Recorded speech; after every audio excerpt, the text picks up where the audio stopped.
Сәлем, достар. Бүгін біз 1992 атты фильмнің қысқаша мазмұнына шолу жасаймыз.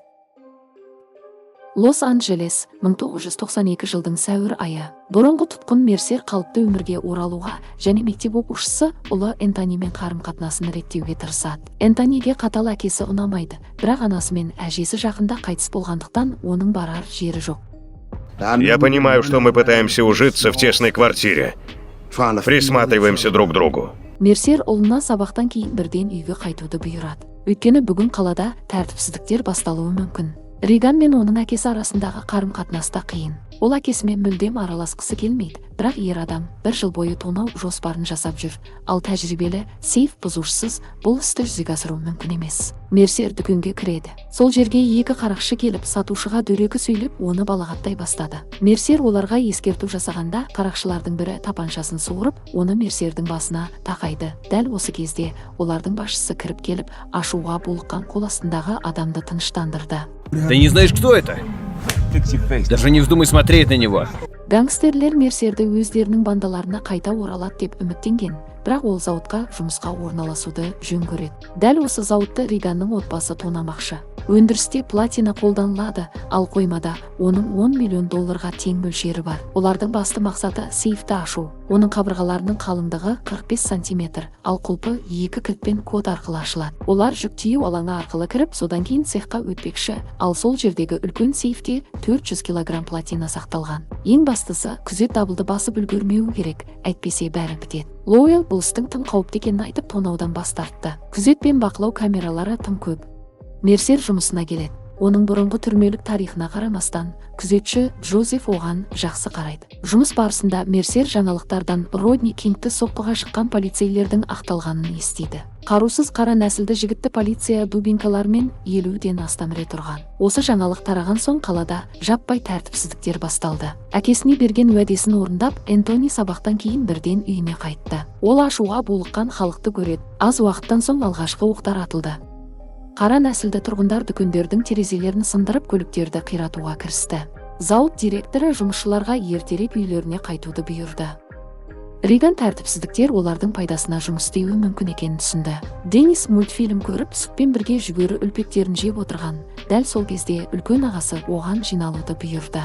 Олар қазір тонауға аттанады. Банданың 4-ші мүшесі, Риганның ең жақын досы Коупленд, оны үйінде жүкті әйелі күтіп отыр. Зауытты күзетуге тек Джозефті қалдырады. Мерсер ұлын осында келуді сұрады, өйткені олар геттода тұрады, ал қазір ол жақта толық хаос басталады. Лоуэлл тағы 2 тәжірибелі қылмыскерді қосқысы келді. Бұл жағдай Риганға ұнамады, өйткені ол жаңа серіктестерін мүлде танымайды. Мерсер көлікпен әрең қозғалып келеді. Кейбіреулер тәртіпсіздіктерді сылтауратып, жақын маңдағы дүкендерді тонап жатса, басқалары полициямен төбелесуде. Ақыры Мерсер үйіне жетті, бірақ Энтони ол жерде жоқ еді. Көшедегі шиеленіс күшейіп келеді. Ал бұл уақытта тонаушылар фургонмен зауытқа қарай асықпай жылжуда. Қазір полицияның олармен айналысатын уақыттары жоқ. Риган кіреберісте көліктен түсіп, күзетшімен сөйлесіп тұрды да, кенеттен оны электрошокермен құлатып салды. Қарақшылар оны байлап зауыт аумағына кірді. Джозеф тамақтануға дайындалып жатқан кезде, оның алдында 6 бейтаныс адам пайда болды. Риган бәрін қан төгісі шешеміз деп үміттенген, бірақ Джозеф қаруына ұмтылды. Сол кезде сақалды Мёрфи оны лезде атып тастайды. Риган ашуға мініп, Мёрфиге тап береді. Олар бір-біріне тапанша тақайды, бірақ Лоуэлл екеуін сабырға шақырып, іске қайта кірісуді бұйырды. Бұл көрініс Денистің жүрегін шайлықтырды. Көшеде қараңғы түсті. Мерсер ұлын іздеп, бүкіл қаланы кезіп жүр. Таныс гангстер оған тапанша беріп, бірге көңіл көтеруді ұсынды. Қалада ақылға қонымсыз жағдай болып жатса да, қарақшылардың әрекеті жоспарлы түрде жүріп жатыр. Олар сейфке жүк тиегішті айдап әкеліп, қажетті құрал жабдықтарды дайындады. Енді бұл темір жәшікті ашатын уақыт келді. Бұл уақыттарда Мерсер ұлын тауып алды. Энтони бүлікшілердің дүкенді қиратып, ішіндегі барлық затты шығарып жатқанын тамашалап тұр екен. Әкесі оны жағасынан ұстап алып, көлікке қарай сүйрей жөнелді. Осы кезде Джозеф тірі қалған болып шықты. Тонаушылар сейфті тесіп жатқанда, ол қауіпсіздік бастырмасына қарай жорғалап бара жатты. Банданың жоспары мінсіз жұмыс істеп тұрғандай еді, бірақ кенеттен дабыл іске қосылады. Оның үстіне сейфтің үстінен алып металл қорап төмен түсе бастады. Риган жүк тиегішке секіріп мініп, оны тоқтатуға үлгерді, бірақ нәтижесінде Коуплендтің аяғы жаншылып қалады. Қарақшылар қиын жағдайға тап болды. Олар жүк тиегішті қозғалта алмайды, сондықтан Коуплендті құтқарудың жалғыз жолы оның аяғын кесіп тастау. Риган қарсы шықпасын деп Мёрфи кілтті тартып алады. Лоуэлл Коупленттің аяғын тек сейфті ашып болған соң кесетінін ескертті. Даблды өшіруді ірі денелі Титус өз мойнына алды. Сол сәтте ол Жозефті өлтіріп тынады. Зауытты тексеруге енді полиция тікұшағы келе жатыр. Сол бағытта Мерсер де баласымен кетіп барады. Қалада тәртіпсіздіктер басылар емес. Энтони көлікте тыныш отыра алмады. Ол да наразылыққа қатысқысы келеді. Ақ нәсілді полицейлерге деген ашуы өршіп тұр. Әкесі оған ақылсыздық жасамауды ескертті. Мұндай сәттерде адамдар өз мүлкін өздері талқандайтынын түсіндірді. Осы кезде олар екі қарақшының ақ нәсілді ерлі зайыптылардың көлігін ұрламақ болғанын көреді. Жас жігіт кез келген сәтте оққа ұшуы мүмкін еді, бірақ Мерсер араласып, қарақшыларды аяусыз сабап тастайды. Осыдан кейін ол көлігіне қайта мініп, зауытқа қарай бет алды. Ал бұл уақытта сейфті бұзу жұмыстары жалғасуда. Коупленттің аяғын ақыры кесіп тастады. Оны Риганның кіші інісі қарауылдап отыр. Болаттан жасалған есікте жарылғыш орнатуға жеткілікті тесік жасалды, бірақ біраз уақытқа тоқтауға тура келді. Полицейлік тікұшақ ұшып келді, алайда тәртіп сақшылары ғимаратты сыртынан бір шолып өтіп, бәрі дұрыс деген шешімге келеді. Энтони әкесінің бандиттерді қалай ұрып соққанына риза. Знаешь, чего я больше всего боюсь? Я не хочу, чтобы ты вырос таким, как я. Көлікті полиция тоқтатып, қазір коменданттық сағат екенін ескертеді. Бұл сәтте ақ нәсілді отбасы еш қиындықсыз өте береді. Энтони бұған ашуланып наразылық білдірген үшін оны көліктің капотына жығып салып, қолына кісен салады. Мерсерге тапанша кезенді. Бала жылап жібереді. Көлікте ұрланған заттар таппағандықтан әке мен баланы қорқытып үркітіп болса да босатады. Сейф жарылады. Ішінде шағын платина құймалары жатты. Енді фургонға мініп кетуге болады. Лоуэлл ұлына мақтанышпен қарады. Енді олар миллионер атанбақ. Мерсер зауытқа келіп, оны күзетші қарсы алмағанына таңғалды. Қақпаны өзі ашуға тура келеді. Энтони дәретханаға баруға рұқсат сұрайды, ал онда Денис оны тапаншамен күтіп тұрады. Осы кезде Мерсер Джозефтің денесін тауып алады. Ол күзетшінің тапаншасын алып қаруланды. Бірақ дәлізде оған оқ жаудырғанда ол қаруын түсіріп алады. Мерсер дереу ұлына қарай жүгіреді, бірақ дәретханада ол жоқ болып шықты. Қарақшылар Мерсерді көзден таса жіберіп алды да зауытты тінтуге кірісті. Мерсер жарықты сөндіріп, қолына металл құбыр алады. Алғашқы болып оның ашуын сезінген дәу Титус болды. Мерсер қашуын жалғастырды. Ол Риганның фургонды айдап әкелгенін көріп, оған бас салады, соққымен құлатып түсіреді және тапаншасын тартып алады. Коупленд аяғынан айырылғаннан кейін ауыр халде, үздіксіз ыңырсып жатыр. Денис Энтониді әкесіне алып келді. Лоуэлл баланы қыспаққа алып, оның мұнда не үшін жүргенін сұрайды. Осы уақытта Мерсер Риганнан мәліметті күштеп алады. Кто ты такой?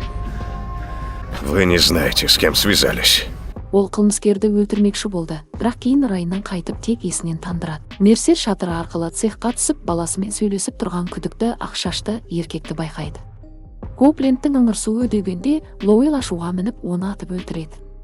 Ал Энтониді жібермек болады, себебі оның жеке куәлігін тауып алған еді. Егер бала полицияға шағымданса, қарақшы оның мекен-жайын біледі және бүкіл отбасын өлтіретінін ескертті. Энтони шыға беріс жаққа қарай жүре бергенде, қарақшылардың бірі келіп, ғимарат ішінде бөтен біреудің жүргенін хабарлайды. Лоуэлл бірден баланы қайтарып алады. Ол Энтонидің бұған дейін айтқан әкесі осы адам екенін түсінді. Демек, оны тұзаққа түсіру үшін баланы қолдануға болады. Титус көліктің раторын біреу шешіп тастағанын анықтады. Демек, олар енді бұдан әрі жүре алмайды. Денис жоғалған ағасын іздегісі келді, бірақ Лоуэллге одан да маңызды нәрсе бар, яғни платинаны бұл жерден алып кету.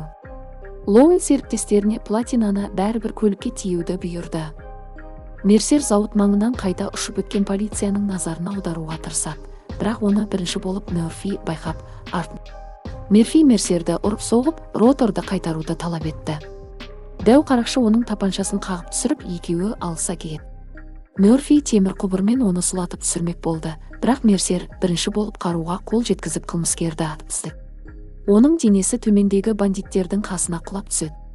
Мерсер қайтадан Риганға келіп, олардың орнының заңы бойынша өмір сүрмейтінін бетіне басты.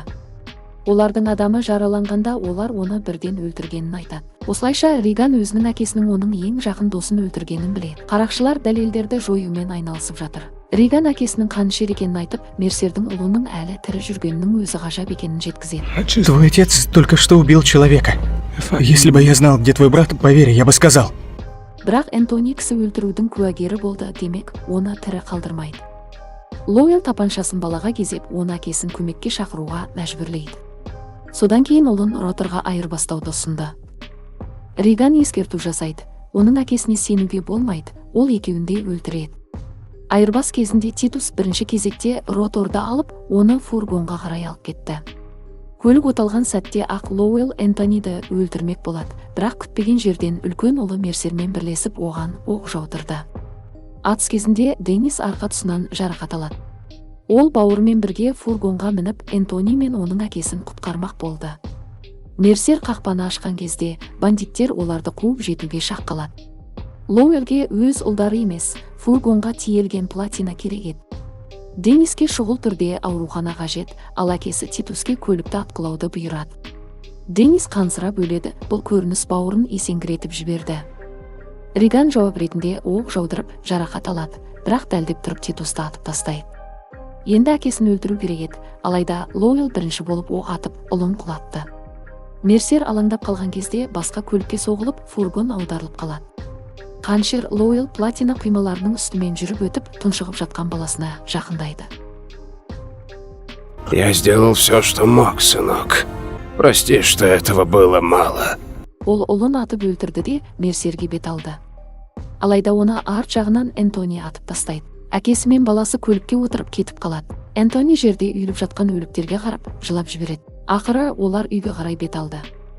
Осылайша фильм аяқталады. Назарларыңызға рахмет. Каналға жазылып, жаңа видеоларды жіберіп алмау үшін хабарламаларды қосып қойыңыздар. Келесі кездескенше